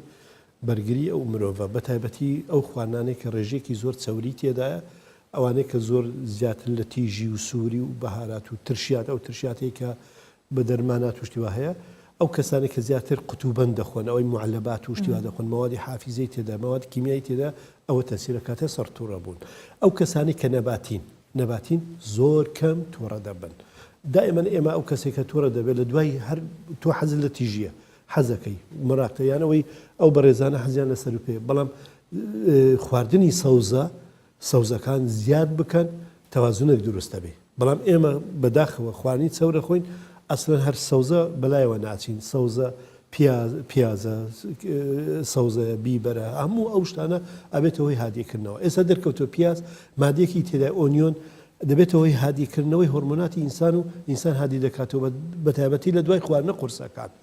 خواردنە قورسەکان دەبێتەوەی هادیکردنەوە بینە سەر جیاوازیەکێ لە نێوان تووڕەبوونی ژن و پیاویان کامیان زۆرتر و زیاتر تووڕابێ بەڵێ هەیە زۆریش لە ڕووی دەرونیەوە پیاوەکان زیاتر تووڕە دەبن هەندێک دەڵێن بەهۆی ئەو فشارێک کە لەسەر پیاوە لەبەرەوەی لە زۆرە چێتە دەرەوە بەرگرما و دێتەوە هیلاک و ماندوو دەبێت بەڵام ئافرەتیشە چێتە دەرەوە چێشتەکە و لەبەر تەباغ و گەرما و ئەرکی زیاترە و مناڵیشی لەسەرە و میوانیشی لەسەرە و وەزیفەشی لەسەرە و تێرخەویش نابێت هەموو ئەو شتانە تەسیر دەکاتە سەر تووڕەبوون زۆر هۆکارە بۆ تووڕەبوون هیلاکی جەستەی و هیلاکی دەرونی و هیلاکی مێشک هەرسێکی هۆکارێکی سەرەکیە بۆ تووڕەبوون بەڵام ئەوەی کە لای ئێمە دەرکەوتووە ئافرەتەکان کەمتر تووڕە دەبن بەڵام کە تووڕە دەبن زۆر بە گرژی تووڕە دەبن یعنی لە جۆری دووەمی تووڕەبوونەکەیە کەمتر تووڕەبوون بەڵام کە تووڕەبوونەکانیان درێژخایەنترە بەڵام پیاو زۆر تووڕە دەبێت هەل لە هیچ نەبێ لە شتێکی زۆر بەسیت هەڵدەچێت تووڕە دەبێت شت دەبێت ئەمەش تەجروبە کراوە لەو شوفێرانەی کە ئافرەت و پیاون لەو کەسانی کە شێفن ئەوانەی ئافرەت و پیاون لەوانەی کە لە ماڵەوە دەرکەوتووە کە ئافرەت کەمتر تووڕابێ بەڵام کاتێک کە تووڕابێ ئیتر خوا ڕەحم بکە بینە سەر چارەسەریان ڕێگەگرتن لە تووڕەبوون چیە مرۆڤ چۆن بتوانێت کۆنتترۆلی تووڕەبوونی خۆی بکات دایمەن ئێمە وەرزش بە پلەی یەکدا دەنین بۆ هێورکردنەوە چونکە تووڕەبوون وزیەکی دەرونیە تاقەیەکی دەرونیە تۆ بە شێوازێکی نادروست سەرفی دەکەی دەبێتەوەی تووڕەبوون کاتێک کە تۆ وەرزش دەکەی باشترین چارەسەر کە چارەسەری سروشتێ بۆ هەموو مرۆڤانێک کە تووڕە دەبن وەرزشکردنە دوو ئەو کەسانە دایمەن سیستەمی خواردنیان ڕێک بخەن و کەسانی نەباتی بن زۆر باشترە و دوورکەونەوە لە ئەو مادانی کە مادەی کیمیاوی ئەو خواردانێک کە مادەی کیمیاوی تێدا وەکو باسم کرد قوتوبەندە و معلەبات و ئەو شتانە لێ دوورکەونەوە پەیوەندی کۆمەڵایەتی زۆر باشترە تۆ با بڵێن ڕاستە ئەو ڕەمەزانە پەیوەندی کۆمەڵایەتی لاوازە ئێستا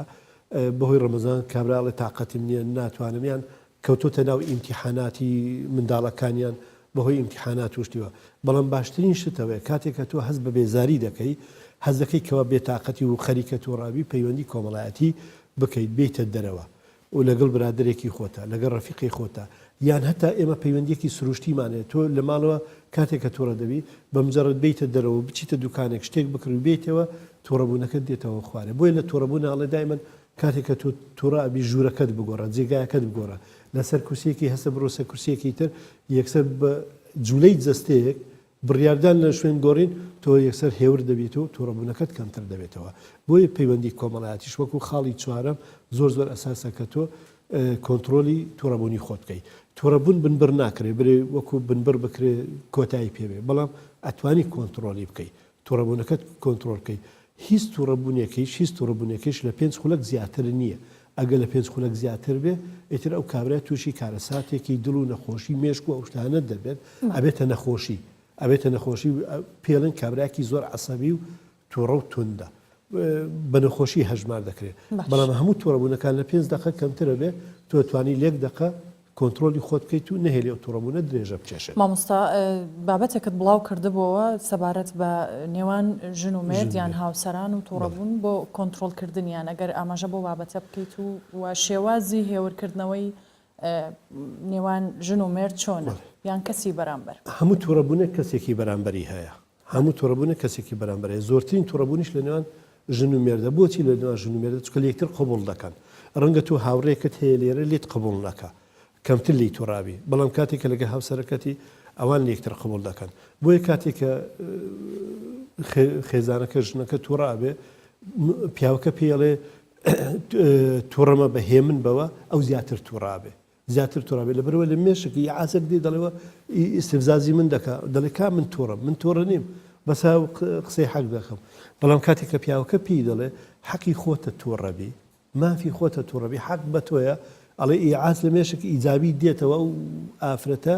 ئەو ژنە بە خۆی دادەچێتەوە کە تووڕەبوونەکەی لە شوێنی خۆی نییە لە شوێنی خۆینەوە سار دەبێتەوە وەکو جاران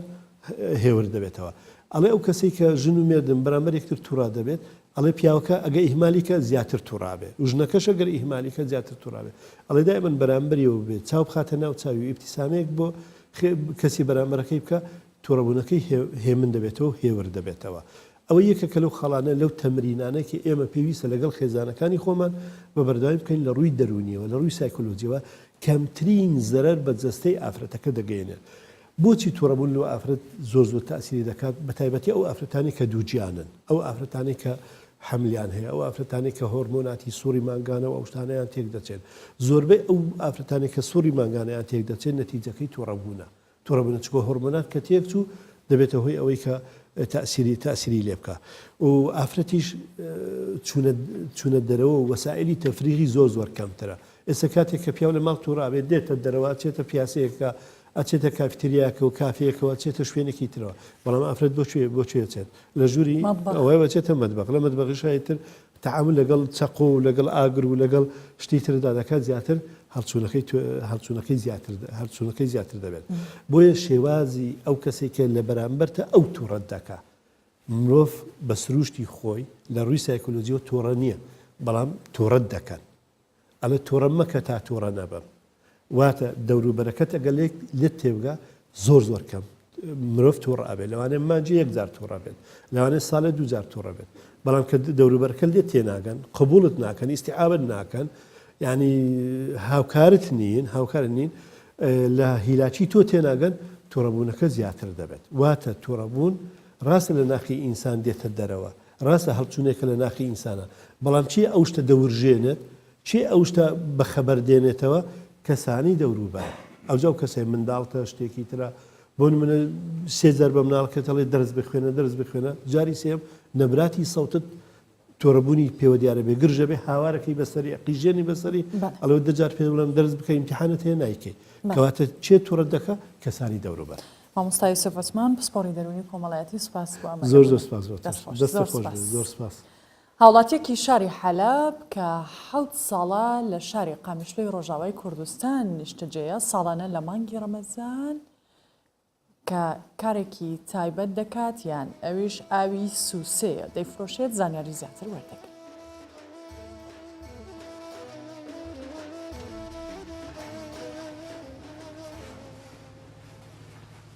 محەممەد نور گورێ عەبدۆی سەواس ئانگۆ فرۆشکاری سووسێ و کارێت چێکردن و فرۆتنا سووسێ ji bavê xwe wergirtiya di meha Remezanê de û ji ber zêdebûna herhatina xelkê li ser kirîna sûsê barê wî giran dibe. Mihemed dibêje ku yekemîn kes yê Sûs li bajarê Qamişlo firot bapîrê wî bû û ev kar ji wê demê de di nav malbatê de tê veguhestin ta gihişte wî û niha ew jî malbata xwe ji karê firotina sûsê xwedî dike. یەکەمین کەسێک گۆ سووس دەرباسی قامیشلۆ کرد باپیرێ من بوو پشتی مرنا باپیرێ من bavê min ev kar jî jêwergirt niha jî piştî bavê min temen mezin bû û nema dikare kar bike min jî kar jêwergirt û niha em debara jiyana xwe jê dikin. Mihemed dibêje ku baştirîn coreya Sûsê bi navê Sûsa Feratê tên askirin. Çimkî darika Sûsê li ber qiraxê çeman şîn tê û Sûsa ku li ber çemê Feratê şîn tê gelekî nevdara. Di meha Remezanê de Mihemed bi rojhilatira amadekariyên çêkirina Sûsê dike da ku berî fitarê ew li bazarê amade be û Sûsa xwe bifiroşe. على ضفة نهر الفرات باشترین سوسا گو ام دفروشن یا بر قراغا چمه فراتê şîn tê. Em bixwe darkê Sûsê ya hûrkirî dikirin û em nêzî demjimêr û nîvekê di nav avê û karbonatan de dihêlin. Paşê di nava torbekî taybet de em hêdî hêdî avê lê dikin û şerbeta Sûsê jê tê xwar. يعني مو انه والله غير متوفر متوفر للجميع. Bavê Mihemed ku temenê wî niha nêzî heftê saliya û ji sala 1961 ve karê firotina Sûsê dikir, ev kar radestî kurê xwe kiriye و دمەها ڕەمەزانێدا ئالیکاریە گۆرەی خۆ دکا پشتی چێکردنا سووسێ لە مال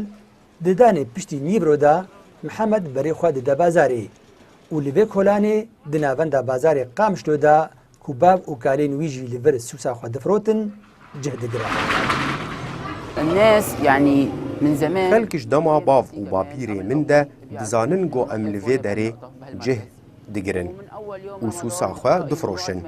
Ji roja pêşiya meha Remezanê xelk li me kom dibin û sûsê dikirin.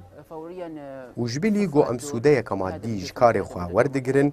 hezkirin û rêzgirtina xelkê jî em dibînin. يعني بنكسب من عدد المسارات السمعة الطيبة ومعاملة الناس.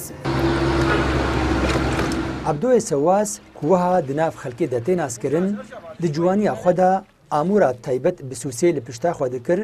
û li nava kolanê qamişlo digeriya û sûsa cemidî difirot.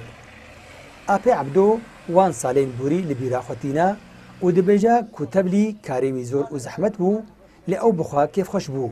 çimkî piraniya xelkên deverê wî nas dikin û rêzgirtinê jêre digirin.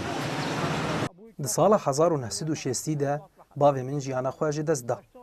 û min kar jê wergirt. Di rojê de min 75 quruş qezenc dikirin û min 4 zarok pê xwe dîkirin. Peyala şerbeta sûsê di wê demê de binî firingî bû. Ez di vî karî de mam ta roja îro û niha jî min kar radestî kurê xwe kiriye. Tê zanîn ku ji bilî xweşbûna çêja sûsê û li gorî pizîşkên pispor ve xwarina şerbeta sûsê ji mîdeya însan re baş e û dermanê movik û hestiyane jî û kesên nexweşiya şekir jî bi wan re heye dikarin şerbeta sûsê vexwin. Dilovan Çeto, Kurdistan 24 Qamişlî. وەرگە و بابەتەکانی پاشیڤمان پێشکەش کردن تاوەکو سبینەوە لە پرۆگرامی دنیادەی نەوەلاتان هەر شاد بن خاتان لەگەڵ.